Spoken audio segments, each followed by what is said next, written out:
네, 안녕하십니까. 한국사 능력 검정 시험 고급 이론 강의를 진행을 하고 있습니다. 자, 지난 시간에 저희가 외란 부분을 마무리를 하고요. 외란 이후에 이 시간에는 호란 부분을 좀 살펴봐야 되는데요. 호란 부분을 먼저 보기 전에 조선 후기 대외 관계에서 그 조선 후기 일본과의 관계를 좀 살펴보려고 하는데요. 이 조선 후기 일본과의 관계를 보기 전에 우리가 앞에 강의에서 붕당 정치 기억나시죠? 그 붕당 정치로 다시 좀 되돌아가서 살펴보도록 하겠습니다. 우리가 붕당 정치에서 아마 선조 때 그 동인에서 서인, 다시 서인에서 동인으로 넘어가는 그 과정, 그리고 선조 다음에 광해군, 그다음에 인조, 그리고 이제 효종, 현종, 이게 넘어가는 과정이 있었는데 그 과정은 뒤에 이 단원에서 우리가 살펴보기로 하고요. 한번 읽어보시라고 했던 부분이 있어요. 바로 우리 한 앞에 정도 강의 정도 될 것 같습니다만 교재는 그 앞쪽으로 한번 가봅시다. 붕당정치, 그 광해군, 인조, 효종, 현종 하는 그 부분은 넘어가세요. 그 부분하고 이 외란 이후에 이 조선 후기 일본과의 관계를 같이 좀 믹스를 해가지고 살펴보도록 하겠습니다. 자, 이거 한번 보십시다. 일단 선조 때 외란이 터졌죠. 선조 때 외란이 터졌습니다. 외란의 결과 중국은 명나라가 어땠어요? 지고 후금이 성장하고 있었죠. 중국의 정세입니다. 이때 광해군의 중립외교는 당연한 조치로 이제 받아들이시면 되겠죠. 그런데 선조 때 붕당 정치가 시작됐습니다. 동인과 서인으로 나눠졌죠. 이조 전랑지 문제를 놓고 동인과 서인으로 나눠졌고요. 동인이 강경파였고 서인이 온건파였었어요. 뭐에 대한? 척신정치 청산 문제에 대한. 그래서 동인 서인으로 갔다가 선조 때 동인이 권력을 먼저 잡았잖아요. 그러다가 기축옥사를 통해서 어디로? 서인으로 넘어왔고요. 다시 서인의 정철의 건저의 문제로 다시 동인으로 넘어왔었습니다. 이때 동인은 정철의 건저의 문제를 놓고 강온으로 나눠졌고요. 여기서 강, 이 세력이 뭘 형성했죠? 북인을 형성을 했고요. 온, 얘네들이 남인을 형성을 했었습니다. 기억나시죠? 다시 북인과 남인으로 나눠진 상태에서 외란이 터지고요. 그죠? 외란 때 북인은 목숨 내걸고 의병항쟁에 동참했습니다마는 남인의 유성룡 등은 평양성 탈환한 이후에 일본과 화의를 주장을 합니다. 일본과 화의를 주장했다고 그래서 바로 북인 세력들이 남인들을 치는 거예요. 그러니까 자연스럽게 이제 외란 이후에 북인이 주도권을 잡았는데 그 북인이 세자책봉 문제를 놓고 대북과 소북으로 나눠졌죠. 이 대북이 이제 누구를 추대하는? 광해군을 추대를 했고요. 소북은 누구죠? 영창대군을 추대를 했습니다. 군과 대군의 차이는 아시죠? 군은 서자입니다. 쉽게 하면은 그러니까 본처의 어떤 그 자식이 아니라 계비의 자식이고요. 대군은 이제 원래 이제 적자가 되는 거죠. 그런 차이입니다. 당연히 영창대군이 선조 뒤를 이어야 됩니다. 사실은. 근데 광해군이 뒤를 잇게 되는 결과가 되는 거죠. 근데 광해군은 또 장남도 아니에요. 광해군의 형이 있었어요. 이매군이 있었습니다. 근데 뭐 기록에 보면 이매군이 굉장히 성격이라든가 이런 면에서 하자가 많이 나왔다. 그래서 광해군을 추대하게 되는 거죠. 특히 외란 당시 광해군이 선조가 의지로 도망을 가면서 갑작스럽게 세자책봉이 돼서 국내에 남아서 서울과 전국 지방 돌아다니면서 전쟁 때 임진왜란 때입니다. 독려를 하고 있는 상황이고 선조는 의지로 도망을 갔고 심지어 의주에서 명나라에 망명을 요청하잖아요. 외란 당시에. 근데 명나라에서는 거절합니다. 왜냐하면 일본이 쳐들어온 명분이 뭐였었어요? 정명가도거든요. 명을 치겠다는 거거든요. 근데 그래서 선조가 명나라로 망명을 하면 명나라도 어떤 위기의식에 놓일 수가 있죠. 위기에 놓일 수가 있단 말이에요. 그래서 명나라에서는 거절했었습니다. 그런 사실이 있거든요. 여튼 외란 때 이 광해군은 상당한 공을 많이 세웠죠. 자, 그래서 이제 선조담이 대북파에 의해서 광해군이 보위에 오르게 되는 겁니다. 집권 여당은 누군가요? 북인이 되는 거죠. 북인. 북인 중에서 누군가요? 대북이 되는 거죠. 이 북인의 대외 정책이 중립외교입니다. 어디와 어디에 대한 중립외교입니까? 그럼 명과 후금에 대한 중립외교예요. 양다리 걸친 외교죠. 그러니까 이건 잘하고 있는 건가요? 잘못하고 있는 건가요? 지극히 잘하고 있는 거죠. 왜냐하면 외란 이후에 명치고 후금이 성장하고 있는 상황에서 광해군 대 중립외교는 시적절한 외교 관계였었어요. 특히 중립외교를 잘 보여준 사례가 명나라에 누구를 파병했냐면은 강홍립을 파병한 사실에서도 나타납니다. 강홍립이 누구냐? 북인의 강홍립인데요. 당시 그 명나라가 전쟁을 계기로 해서 요동을 후금한테 빼앗겼어요. 그래서 명나라 입장에서는 요동을 차지하기 위해서 후금을 치고 조선에 군대 요청을 하는 겁니다.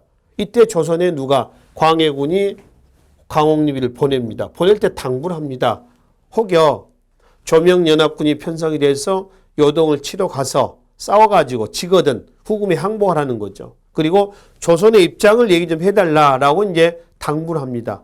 그러니까 강홍립이 갔어요. 조명연합군 편성했습니다. 그래서 외란 때 약화가 된 틈에 빼앗긴 요동을 치러 갔어. 싸웠어. 그게 깨졌어. 근데 그게 부차 전투입니다. 이게 부차 지명입니다. 여기서 조명연합군이 깨지자 강홍립은 후금에 투항을 합니다. 그리고 조선의 입장을 전달하는 거죠. 광해군대 때 대북 정세에 대해서 굉장히 광해군이 빨라요. 이거는 후금에 있었던 강홍립이가 광해군의 대외 안테나 역할을 잘해준 거죠, 사실. 나중에 호란 때 강홍립이가 이 후금의 군대를 끌고 들어옵니다. 길잡이가 돼요. 그 역적이냐? 그건 아니다. 길잡이가 될 때 민가를 피해서 옵니다. 잘 아니까 지형에 대해서. 민가를 피해서 돌아온다는 거죠. 그렇죠? 이건 이제 광해군대 대표적인 실리 외교로 우리가 평가를 합니다.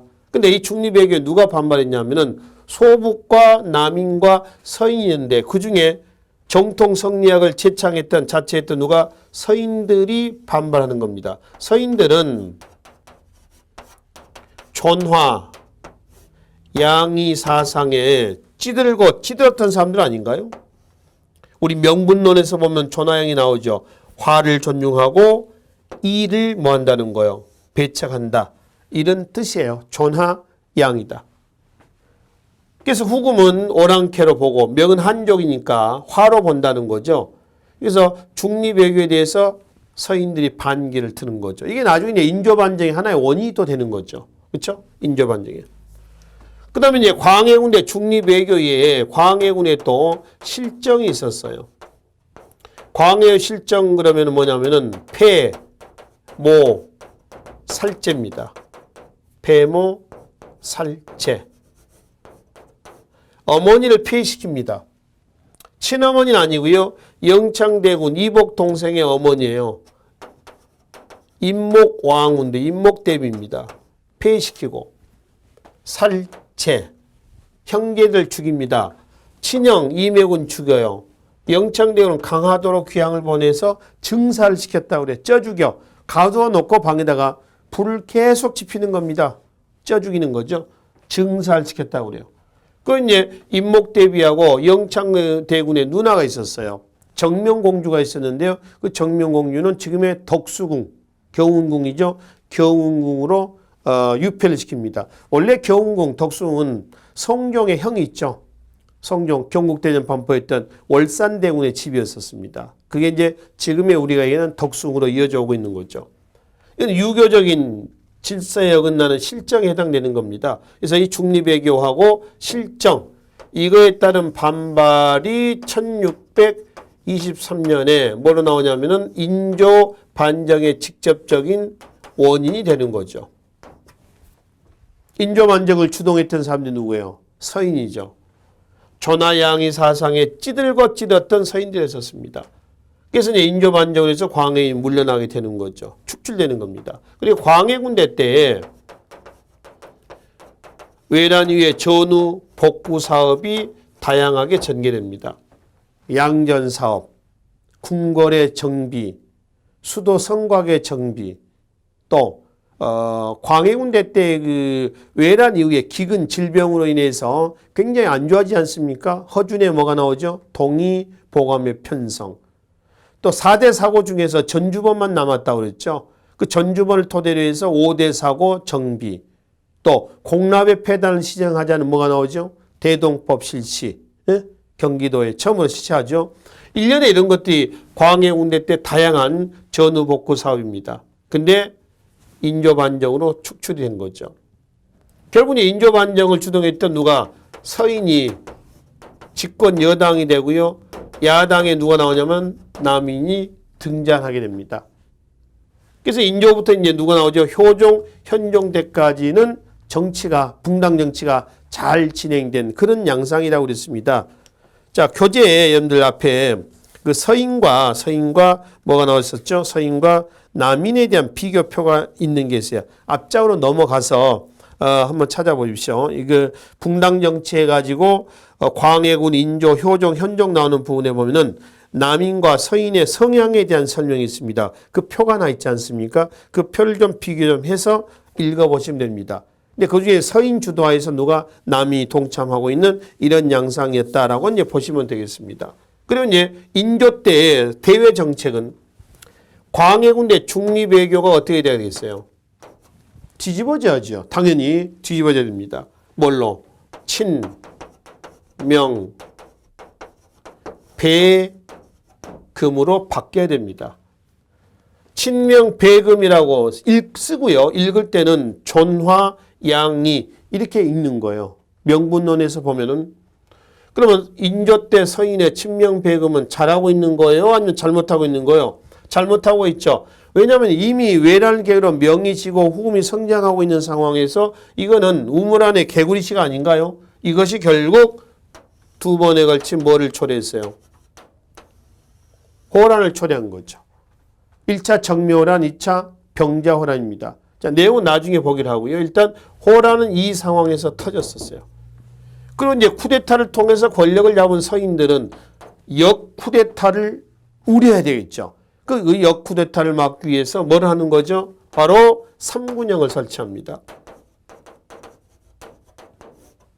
조선후기의 중앙군을 5군영이라고 그래요. 이 5군영은 즉시에 동시다발적으로 만들어진 건 아닙니다. 그때 상황에 따라서 필요에 따라 설치가 됩니다. 그러니까 외란 도중에 훈련도감이 있죠. 여기 3개 있습니다. 뭐냐면은 어영청, 총융청, 수호청입니다. 마지막 하나는 뭐냐면은 저 뒤에 숙종대 때 한참 뒤에입니다. 숙종대 때 가면은 금위영이라고 있어요. 그래서 5군영은 국제정세 변화 속에서 그때 필요에 따라서 임기응변식으로 설치가 됐다. 이렇게 얘기를 한다는 거예요. 그 3군영 중에서 어영청은 인조 다음에 효종이 나오죠. 효종대 때 북벌, 청정벌입니다. 북벌 정책의 중심 군영이 됐던 것이 3군영 중에 하나였던 뭐였다? 어영청이다. 역시 효종대 때도 집권여당은 서인입니다. 서인 주도하에서 누가 동참하냐면 남인이 동참을 하고 있었죠. 여기서 인조 때 호란의 책임을 져야 할 서인은 호란의 책임을 회피를 합니다. 그리고 효종대 때 청을 정벌하자라고 하는 뭐를? 북벌론을 어영청을 중심으로 전개를 하는 거죠. 북벌이라는 얘기는 무슨 얘기냐면은 청을 뭐 한다는 거죠? 정벌한다. 그래서 호란의 치욕을 뭐 하자? 씻자. 복수 설치라고 합니다. 복수한다는 거고 복수는 설치는 치욕을 씻는다는 뜻이에요. 당시 송시열동을 중심으로 해서 전개됐던 효종대 때 강력한 북벌 즉 청정벌론의 내용입니다. 근데 효종이 죽고 나서 북벌론은 사그라집니다. 현실적으로 북벌론은 불가능한 거죠. 왜냐하면 이미 중국은 명이 죽고 이미 청이 들어있는 상태에서 청을 정벌하자는 건데 이게 말이 되냐는 얘기죠. 안 된다는 거죠. 그래서 효종 때만 강력하게 전개가 된 겁니다. 그 효종 사후에는 나중에 북벌론이 18세기 이후에 가면은 청을 정벌하지 말고 오랑캐라고 해서 꼭 나쁜 것만 있는 건 아니다. 괜찮은 것도 있지 않느냐. 그래서 북벌론이 뭘로? 북학론으로 변이됩니다. 청정벌론에서 청해학문을 수용하자라고 하는 거죠. 이거는 의식이 180도 바뀌었다라고 보시면 되겠습니다. 북벌론의 사상적 기반은 뭐냐 그러면은 성리학의 조나양이고 그 조나양이 사상이 북학론에서는 바뀐 겁니다. 화와 이는 같다. 화, 이, 일야다라고 하는 거죠. 여기 보시면은 조나양이가 북벌론의 사상적 기반이었다면은 화와 이 화와 이를 극과 극으로 보는 시간 아닌가요? 근데 북학론이라고 하는 거는 화나 이나 똑같다. 화, 이, 일야다. 이렇게 얘기를 한다는 거죠. 역사의식 자체가 완전히 180도 바뀌었다라고 하는 것을 확인해 볼 수가 있겠습니다. 그리고 이제 북벌을 준비하기 위해서 훈련시켜놨던 부대는 나선 정벌이 이용이 됩니다. 나선은 러시아를 나선이라고 그래요. 이때 러시아가 한참 팽창해 옵니다. 내려옵니다.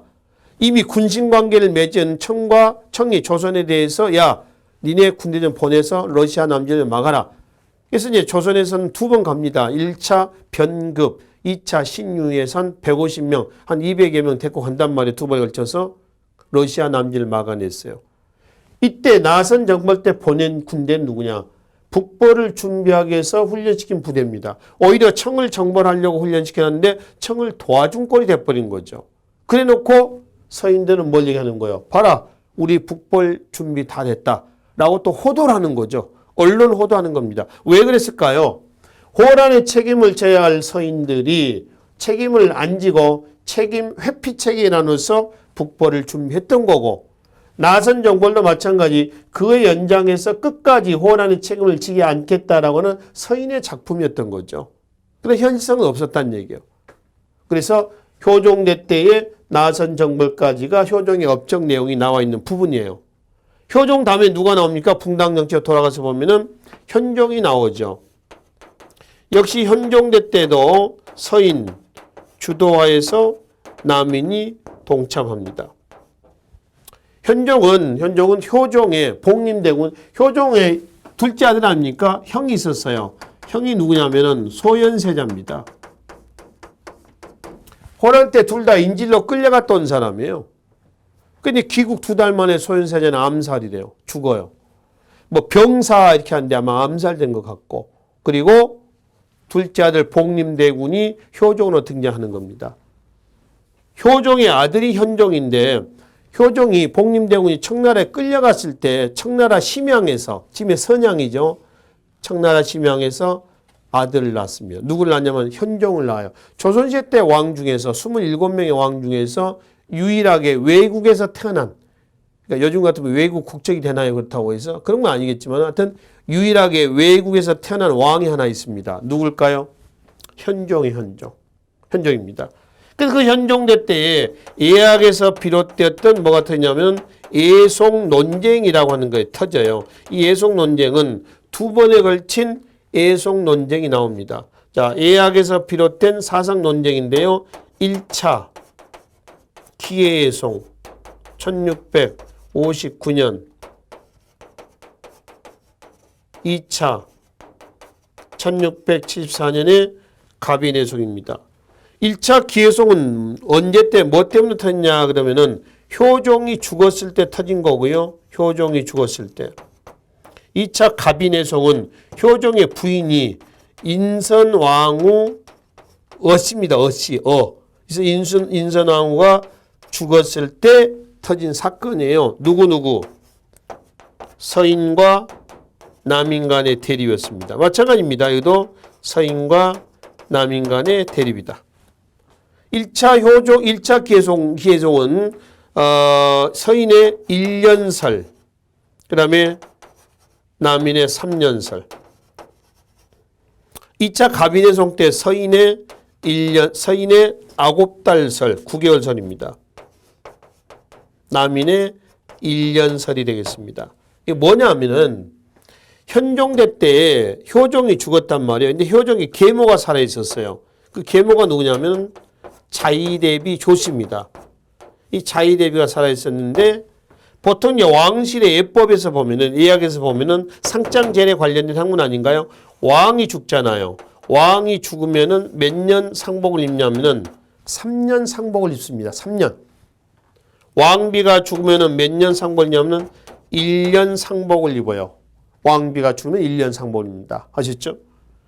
그럼 당연히 1차 기해송 때 효종이 죽었을 때 자이대비는 몇 년 상복을 입어야 돼요? 3년을 입어야 돼요. 근데 정통 성리학자를 자처했다는 서인이 3년을 주장해야 될 것 같은데 1년을 주장합니다. 왜 그랬을까요? 이때 서인은 명분론을 주장하는 겁니다. 명분론이요. 요 명분론이라고 하는 건 뭐냐? 이거는 효종이 장남이니까 차남이니까 차남이죠. 복림대군 차남이에요. 형이 소현세자 아닌가요? 그렇죠? 그래서 장남도 아닌데 무슨 3년 입히냐? A상, 명분상 1년만 입히자. 남인은 3년설을 주장합니다. 남인의 3년설은 현실론에 입각해가지고요. 비록 차남이지만 왕위를 계승했으니까 자이대비는 3년 상복을 입어야 한다. 이 주장이에요. 이때 이제 누구의 주장이 채택되냐면은 서인의 1년설이 채택이 됐습니다. 두 번째, 그로부터 한 10여 년 후에 인선왕후 어씨가 죽었어요. 이때도 자이대비 조씨의 상복 입는 기간 문제가 또 대두가 됩니다. 이때 서인은 그대로 명문론적 관점에서 원래는 1년 입어야 하는데 얘가 이 자이대비 조씨가 명분상 9달만 입히자. 왜? 효종은 장남이 아니라 차남이니까. 근데 남인은 현실론적인 측면에 입각해 가지고 비록 차남이지만 왕위를 계승했으니까 인선왕후 어씨도 어씨 죽었을 때 자이대비 조씨는 1년을 입어야 한다. 이런 얘기죠. 현실론입니다. 그럼 이때 누구의 주장이 채택되냐면 남인의 1년설이 채택이 됐어요.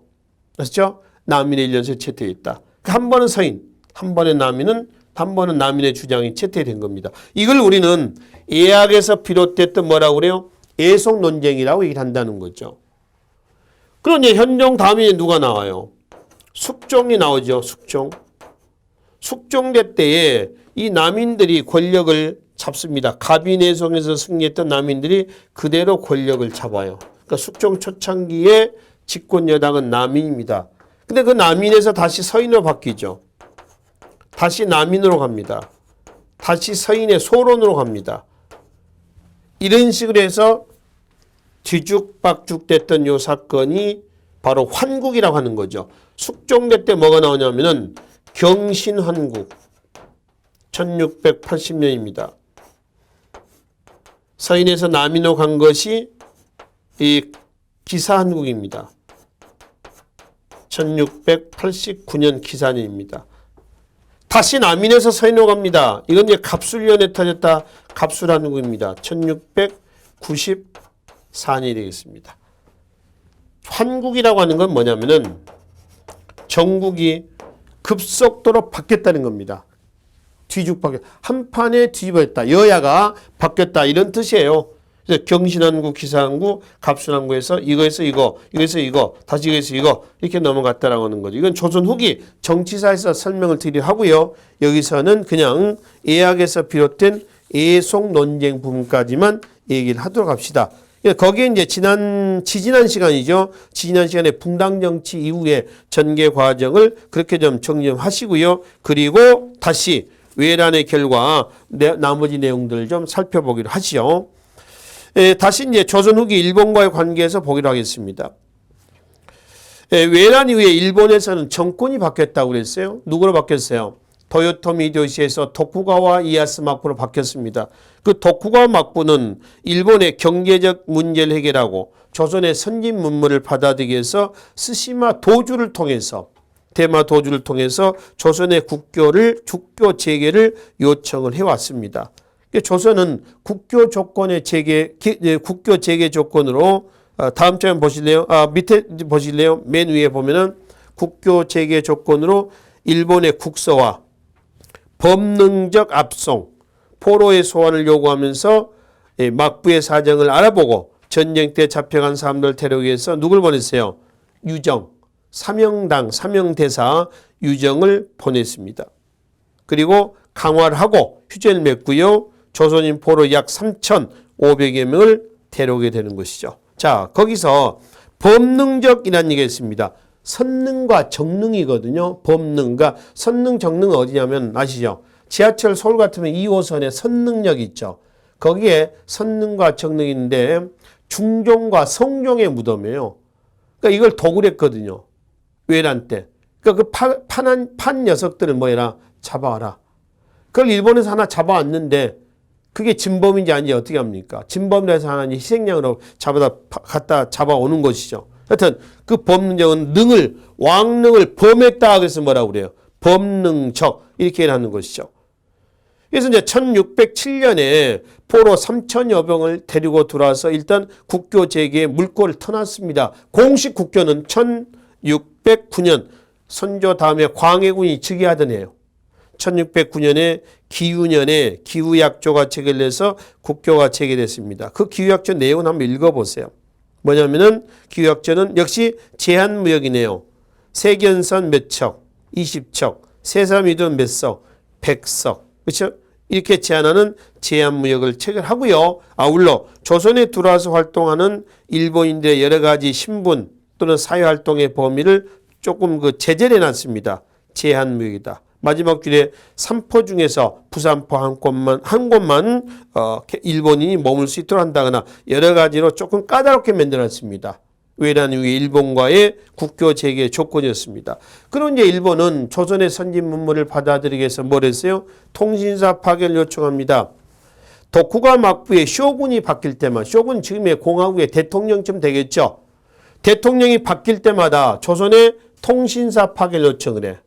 사절단으로. 오늘날도 대통령 취임식 때 보면은 주변 국가의 대통령이라든가 수상들을 초빙을 하지 않습니까? 어떤 취지인가? 이거는 이 나라의 왕은 이 사람이다라고 하는 것을 보여주게 한 것이에요.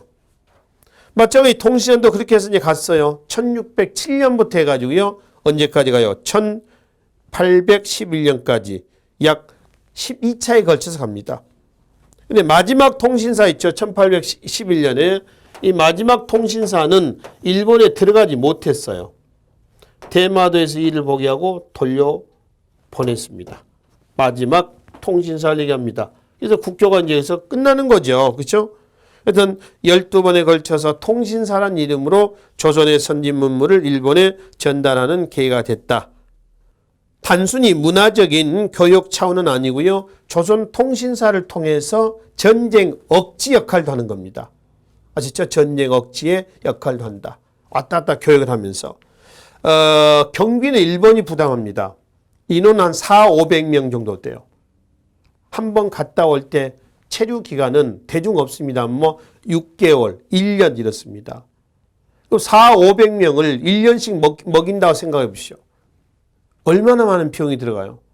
그러니까 일본 내에서는 통신사 접대 규정을 바꾸기도 하고요. 먹이래요. 그러다가 바로 다음 장 한번 가보십시다. 다음 장에 보시면은 이 통신사는 다음 장은 맨 밑에 내용이죠. 통신사 영향에 보시십시오. 영향에 동아시아 평화 유지 마지막에 일본의 재정 악화에 보면은 통신사의 접대 규정을 뭐하기도 했다. 바꾸기도 했었다라고 하는 것이죠. 그렇죠? 그러다가 18세기 말 이후에 가면 일본에서는 북학운동이 나와요. 그 북학운동이 나오면서 이제 우리 문화, 그러니까 일본 문화가 있죠. 그러니까 조선의 문화를 그만 받아먹자. 우리 걸 연구하자. 이게 18세기 말에 나와요.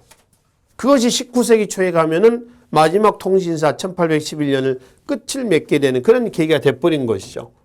그리고 이제 일본 내에서는 조선의 문물을 받아들인 차원이 아니라 아예 막아버리자. 해방론입니다. 바다를 막자. 해방론이 나오고요. 나중에 해방론이 일본이 조선을 뭐하자? 정벌하자라고 하는 뭘로 변질되죠? 정한론으로 변질됩니다. 한반도를 뭐하자? 정벌하자라고 하는 거죠. 그 결국 1875년에 운양호 사건, 그래서 1876년에 강화도 조약으로 나오게 되는 그런 결과를 초래한 것이죠. 이게 외란 이후에 일본과의 관계에 해당이 되겠습니다. 자, 그럼 이제 외란 이후에 누가 등장했습니까? 광해군이 등장해서 이런 정책들이 나오죠. 그 다음 나와 있는 다음 페이지에 전후복구 사업이라든가 또는 중립외교 그 내용 그대로 한번 읽어보십시오. 아까 우리가 먼저 살펴봤으니까. 그리고 강옥립의 명나라 출병 이런 부분이 있었습니다. 그렇죠? 그러나 광해군은 1623년에 인조반정으로 해서 가장 큰 요인은 인조반정 요인은 중립외교하고 폐모살제였어요. 그래서 물러가고 인조가 즉위해가지고 서인 주도해서 남이 동참하는 인조 때 붕당 정치가 진행이 잘 된 거죠. 그러니까 가장 붕당 정치가 긍정적인 측면에서 진행했다 그러면 인조, 효종 누구예요? 현종이다. 이렇게 이제 보시라고 그랬습니다. 인조, 효종, 현종이다. 그리고 이제 인조 때 서인의 대외 정책의 결과 터인 호란이 있었죠. 그 호란을 살펴보시면 되겠습니다. 자, 호란이 1차 정묘란이요. 1627년. 이때 국호는 후금입니다. 이때는 양국과의 관계가 어떤 관계냐면은 형제 관계가 맺어져요. 그 다음에 1636년에 국호를 청으로 고칩니다. 조선의 칭신, 신하가 되라 욕을 합니다. 여기에 대해서 조선에서는 그러자 주화 안 된다. 주전, 주화파와 주전차의 대립이 나오게 되는 거죠. 거기 표전 보겠습니다. 주화, 주전, 병자호란에 보면은 전자 주전론에 김상은, 유계, 정원, 홍익한, 윤집, 오달제에서 삼학사 정통성리학을 토대로 해가지고 화이론에 집중이 된 치중하는 사람입니다. 화 아니면 이다 해서 치자라고 하는 거죠. 근데 주화론자들은 성리학을 토대로 하면서 양명학을 수용해서 성리학을 좀 탄력적으로 이해하려고 했었어요. 누구예요? 최명길, 이기, 홍서봉이죠. 이는 실리론을 제창하고 있었던 사람들에 해당이 되겠습니다. 자, 그래서 이제 주화냐 주전이냐 하다가 결국 청의 침략을 받게 되는 거죠. 그것이 뭐예요? 1636년 청입니다. 청. 호란입니다. 병자호란. 이때 국호는 청이 된다는 거죠. 정묘호란의 결과 형제관계에 맺어졌죠. 병자호란의 결과 어떤 관계에 맺었나요? 군신관계가 맺어졌습니다. 1636년 12월 달에 쳐들어왔습니다. 이때 그 왕씨는 강화도로 피난을 가려고 했는데 길을 막아버리죠. 이게 남한산성으로 들어갑니다. 남한산성에서 약 45일 정도 저항을 합니다. 겨울입니다. 저항했다라기보다는 포위만 하고 있는 거죠. 물 떨어져, 식량 떨어져, 연료 떨어져. 그래서 결국 다음에 1637년에 청나라에 항복을 하게 되는 거죠. 300구고도 지례라고 그랬어요. 큰 절을 3번 하고 9번 머리를 조아린다는 겁니다. 그러니까 큰 절 1번, 그 다음에 3번 끄떡끄떡, 또 큰 절 1번, 3번 끄떡끄떡. 이렇게 해서 큰 절 3번, 그 다음에 9번 조아리는 300구고도 지례를 통해 가지고 뭐를 해요? 청에 굴복을 하는 거죠. 군신관계에 맺어요. 나중에 강화도 조약이 체결될 때까지 1876년까지 군신관계는 유지가 돼 나가는 거죠. 아시죠? 자, 그래서 이제 호란은 두 번에 걸친 호란은 결국 조선의 패배로 넘어갔고요. 청의 승리로 넘어간 겁니다. 자, 그리고 이제 호란 이후에 등장했던 누가 나왔죠? 아까 효종대 때 호란의 책임을 져야 할 서인이 청을 정벌하겠다라고 하는 어디를 중심으로 하는 삼군영 중에서 어영청을 중심으로 하는 북벌론을 전개했었는데 이거는 현실 불가능한 것이다. 효종대 때 호란의 책임을 피하고자 하는 서인의 무모한 작업이었죠. 그것이 이제 효종대 때 왕성하게 전개되다가 나중에 뭘로? 북한론에 변질됐고요. 그 다음에 러시아 정벌했던 뭐까지 나와있죠? 나선 정벌까지 나오는 부분입니다. 그게 여러분들 교재 다음 장에 나와 있는 나선 정벌 내용까지에 해당이 된다는 거죠. 이 흐름을 좀 이해를 좀 하시고요. 그리고 마지막에 호란 부분에 가져가게 백두산 정계비 내용만 살펴보기로 하겠습니다. 백천정계부는 지금 여기서 얘기 아닙니다. 효종대 얘기 아니고요. 효종 다음에 누가 나오나요? 숙종이 나옵니다. 숙종대 때이거든요. 숙종대 때 청나라가 자기네들의 성지로 얘기하는 그 백두산 일대 조선인들이 자꾸 들어와서 뭐 산삼 캐가고 이렇게 하니까 그걸 막기 위해서 조선에 요청을 해옵니다. 경계를 좀 짓자. 그래서 조선에서는 박구원이 가서 답사해서 청나라 목국등하고 백두산에다 비석을 세웠습니다. 이게 백두산 정계부인데 어떤 문제가 나왔냐면은 박스 좀 보겠습니다. 오라총관, 목극등, 봉기사변, 지차, 심시, 서이암록, 통이토문, 고어, 분수령, 늑석, 위기 이랬습니다. 거기서 해석이 되어 있으니까 그때 보시고요. 거기서 어떤 부분이 문제가 됐느냐라고 하면은 이 부분이에요. 동이 토문 서이 압록, 동쪽으로는 토문을 하고 서쪽은 압록을 한다는 겁니다. 그 중에 동쪽으로 토문이라고 하는 것입니다. 청은, 토문은 두만강이다. 조선은 무슨 소리냐? 송하다. 이런 주장이 나오는 거죠. 결국 이제 두만이냐 송하냐에 따라서 어디 기속 문제가 나오냐면 간도 기속 문제가 나와요. 근데 뭘로 해석됐냐면은 두만으로 해석됐습니다. 이게 1909년에 간도 협약이에요. 누구죠? 간도 협약은 청과 일본 간의 협약이었습니다. 청과 일본 간의 협약인데 청은 일본에게 푸순 탄광 채굴권, 푸순은 위치가 어찌 되냐면 이쪽입니다. 여기가 요하죠. 요하의 중간에 이쪽입니다. 푸순. 여기 이제 그리고 송하강 이렇게 있죠. 그리고 여기에 스타노브이 산맥이 이렇게 있었습니다. 여기가 이제 동간도, 북간도가 서간도라고 그랬죠. 그래서 청은 일본에게 안봉선 철도 부설권, 푸순 탄광 채굴권, 안봉선은 안뚱에서 봉천, 심양까지라고 했죠. 군사적인 침략 목적입니다만. 그거를 준 대가로 일본은 청에게 토문을 뭘로 해줘야겠어요? 두만으로 해석을 해준 거죠. 이게 간도협약입니다.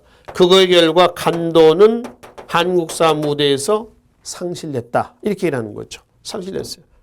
그럼 일본이 왜 간도협약을 통해서 조선의 대외적인 문제에 관여했냐? 자의적으로.